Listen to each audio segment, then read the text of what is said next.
KDE versus GNOME versus XFCE versus Cinnamon. In this 2025 comparison, we'll see which desktop environment is the best for you.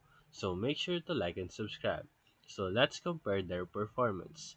XFCE is the lightest, which is perfect for older hardware, while Cinnamon balances visuals with speed, and KDE Plasma is surprisingly light given its advanced features.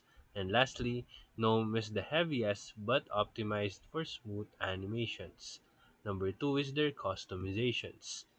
So, KDE leads in customization with virtually unlimited customization, while XFC allows moderate tweaks, while Cinnamon offers a Windows-like feel with a decent level of adjustments, and GNOME intentionally limits customization to maintain their consistency.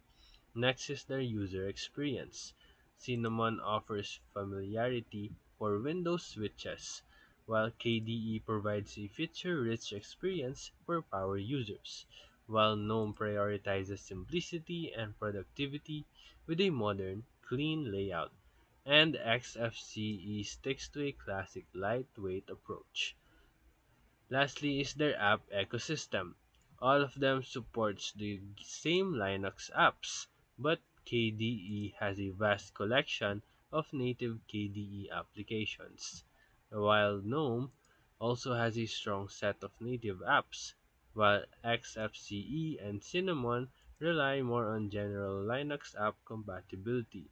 So for final verdict, there's no single winner of them. It depends on your needs. So, for power and beauty, you can go pick KDE.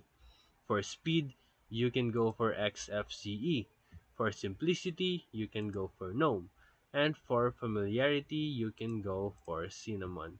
So if this video helped you, feel free to like and subscribe for more videos. Thank you for watching.